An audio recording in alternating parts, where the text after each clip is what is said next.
Semuanya, halo juga Bu Bernardin. Perkenalkan kami dari kelompok 1 kelas E mata kuliah Etika Bisnis, Prodi S1 Manajemen, Fakultas Ekonomi dan Bisnis UPN Veteran Jakarta. Dengan dosen pengampu kelas E mata kuliah Etika Bisnis yaitu DRA Bernardin Dwi MM.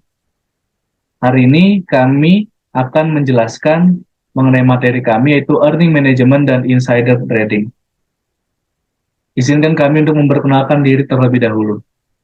Perkenalkan, saya sendiri yaitu Azaria El Salvador Tagaol dengan NIM akhir 132 dan rekan-rekan saya yaitu Fabian Anggi Franklin L dengan NIM akhir 134, kemudian Lintang Lucida Selvana dengan NIM akhir 135, Nabila Arnia Ulfani dengan NIM akhir 136, kemudian Anggia Anindira Ediape dengan NIM akhir 137, Nora Awab Zima dengan NIM akhir 140, kemudian Moreno Satria Wibawa dengan NIM akhir 142, dan rekan kami itu Putri Surya Wisnuwe dengan NIM akhir 143.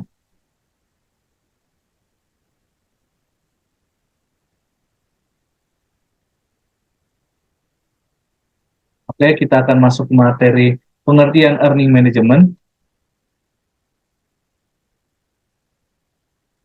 Nah, earning management sendiri merupakan suatu tindakan atau upaya manajer untuk menurunkan dan menaikkan laporan laba perusahaan sesuai dengan kepentingan atau keinginan manajer tersebut. Hal ini dapat membingungkan bagi stakeholder dalam pengambilan keputusan karena tidak mengetahui laporan keuangan yang sebenarnya.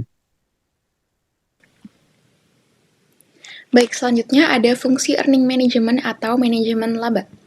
Yang pertama ada memantau laporan laba rugi secara terus-menerus. Hal ini tuh penting untuk mengambil keputusan bisnis yang terinformasi yang dapat membantu perusahaan menciptakan keuntungan. Lalu yang kedua, menggabungkan pemantauan laporan laba rugi dan pengeluaran kas. Apabila pengeluaran kas digabungkan dengan laporan laba rugi, manajemen pendapatan ini membantu perusahaan menghemat uang di bulan-bulan yang sulit dan untuk berinvestasi pada aspek lain yang diperlukan untuk pertumbuhan bisnis. Lalu yang ketiga, tim outsource untuk manajemen laba. Tim juga dapat membantu mengembangkan praktik strategi bisnis yang membantu pengusaha mengerti bagaimana cara dalam meningkatkan atau menghasilkan lebih banyak laba. Jadi itu dia 3 fungsi earning management atau manajemen laba. Selanjutnya kita beralih ke jenis-jenis earning management. Yang pertama adalah manajemen laba akrual. Metode jenis pertama adalah manipulasi manajemen laba dengan menggunakan metode estimasi dan perhitungan yang tidak berpengaruh langsung terhadap nilai perusahaan. Ini juga disebut sebagai manajemen laba akrual. Yang kedua adalah manajemen laba real. Sedangkan metode manajemen pendapatan lainnya adalah perusahaan benar-benar mengurangi beberapa biaya yang dianggap tidak perlu. Tujuannya adalah untuk meningkatkan pelaporan keuangan. Penghematan biaya termasuk penelitian dan pengembangan, promosi, penurunan harga, dan pengurangan biaya produksi. Dan yang ketiga adalah manajemen laba oportunistik. Manajemen laba oportunistik atau kebijakan manajemen laba berdasarkan motivasi oportunistik adalah jenis manajemen hasil yang cenderung menghasilkan hasil yang dilaporkan lebih tinggi daripada yang sebenarnya.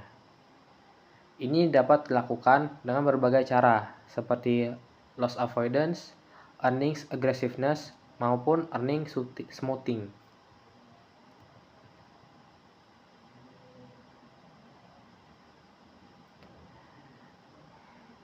Dan yang keempat dan yang terakhir adalah manajemen laba efisiensi. Manajemen laba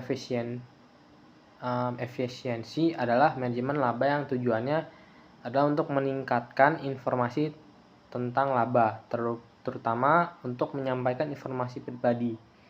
Biasanya manajer melakukan manajemen ini untuk memantau atau mengontrol kerja internal perusahaan dan untuk memilih kebijakan akuntansi tertentu yang pastinya tidak ditujukan untuk memaksimalkan keuntungan pribadi.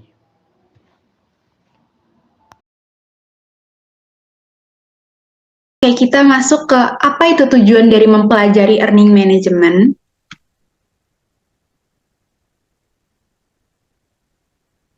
Secara garis besar, tujuan dari mempelajari earning management adalah untuk mengetahui dan memahami strategi dan praktik-praktik yang dilakukan oleh perusahaan dalam mengelola ataupun memanipulasi laporan keuangannya. Praktik-praktik ini dapat mempengaruhi evaluasi, kinerja perusahaan, pengambil keputusan investasi, serta kebijakan dan regulasi akuntansi yang ada. Secara rinci, dengan mempelajari earning management, secara langsung ikut berkontribusi pada transparansi dan akuntabilitas perusahaan. Yang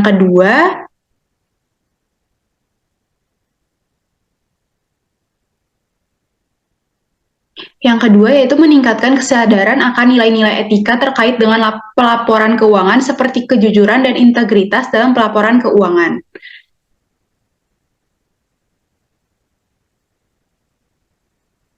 Dan yang ketiga, mengembangkan kebijakan atau regulasi dan menetapkan standar akuntansi yang baik. Selanjutnya ada konsep dari insider trading. Jadi sebenarnya insider trading itu apa sih? Nah, sebenarnya konsep dasar dari insider trading sendiri itu merupakan kegiatan ataupun praktik yang ilegal di dalam sebuah perusahaan di mana pelaku tersebut itu membeli atau menjual sekuritas, contohnya itu seperti saham berdasarkan informasi materi non-publik yang tentunya tidak tersedia untuk masyarakat umum. Insider trading disebabkan oleh beberapa sebab. Jika merujuk pada Floyd Diamond, insider trading sendiri dapat disebabkan oleh 4 sebab. Yang pertama, bisa disebabkan oleh karena adanya tekanan baik secara finansial, kebiasaan buruk maupun ketidakpuasan kerja. Lalu yang kedua, adanya peluang atau kesempatan untuk melakukan kecurangan. Lalu yang ketiga, karena adanya rasionalisasi atau pembenaran terhadap perilaku. Dan yang keempat, karena adanya kapabilitas daripada pelaku itu sendiri. Kemudian kita akan memasuki alasan insider trading itu dilarang. Yang pertama, insider trading berbahaya untuk mekanisme pasar yang fair dan efisien. Hal ini disebabkan oleh pembentukan harga yang fair, ada perilaku tidak adil antara para pelaku pasar, dan kelangsungan hidup pasar modal akan berbahaya.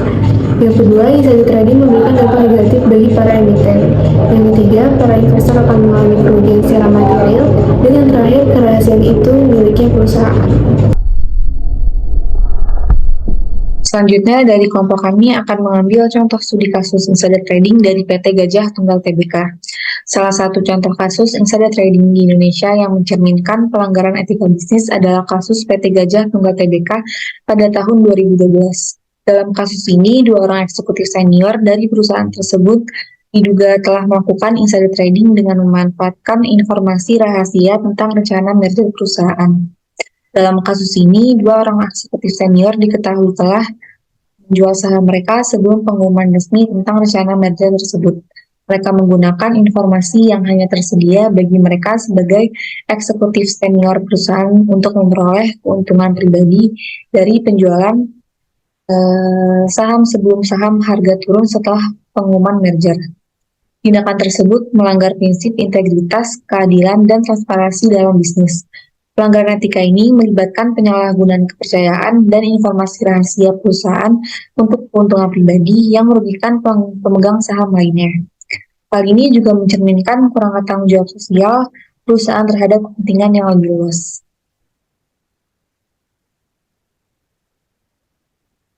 Dalam kasus ini, Otoritas Pasar Modal Indonesia, yaitu Otoritas Jasa Keuangan, melakukan investigasi dan memberikan sanksi terhadap para pelaku insider trading. Tindakan hukum dilakukan untuk menegakkan prinsip-prinsip etika bisnis dalam menjaga integritas pasar modal.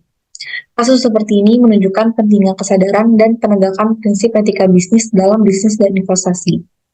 Perusahaan harus memiliki kebijakan yang ketat terkait penggunaan informasi rahasia dan mencegah terjadinya praktek insider trading. Selain itu, adanya transparansi dalam mengkomunikasikan informasi kepada para pemegang saham dan peserta pasar juga sangat penting untuk menjaga keadilan dan kepercayaan pasar modal. Selanjutnya kita beralih kepada studi kasus PT Asuransi Jiwasraya. Pada tahun 2006, nilai ekuitas perseroan dinyatakan mencatat defisit sebesar 3,29 triliun rupiah oleh Kementerian BUMN dan Otoritas Jasa Keuangan atau disebut OJK. Tahun 2008 dilakukan audit oleh Badan Pemeriksa Keuangan atau BPK pada tahun 2009. Perseroan terus melanjutkan skema reasuransi pada tahun 2010 hingga 2012 dan berhasil mencatat angka positif sebesar 1,3 triliun pada akhir 2011. Namun Isa Rachma Tawarta yang merupakan kepala dari Biro Perasuransian menyatakan bahwa metode reasuransi ialah solusi sementara terhadap seluruh masalah. Perseroan mulai menunjukkan keanehan sejak tahun 2014, di mana Perseroan mampu memberikan sponsor untuk klub sepak bola Manchester City di tengah permasalahan keuangannya. Oktober 2018, masalah tekanan likuiditas mulai diketahui publik, dan Perseroan juga mengumumkan atas ketidakmampuan dalam membayar klaim polis yang jatuh tempo nasabah Jazz Savings Plan sebesar 802 miliar rupiah. Erick Thohir selaku Kementerian BUMN mengaku melaporkan indikasi kecurangan di Perseroan ke Kejaksaan Agung pada bulan November 2019.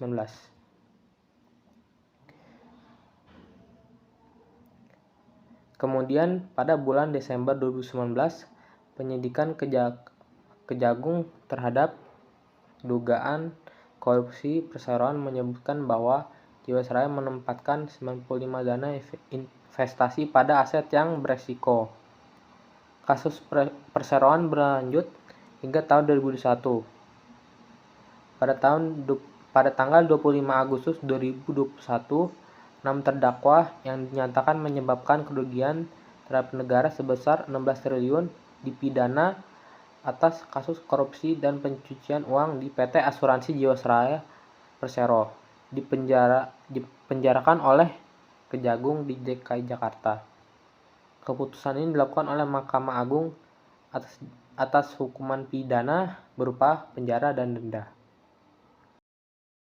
Sekian presentasi dari kami, semoga apa yang telah kami presentasikan dapat menambah wawasan teman-teman semua akan earning management dan juga insider trading.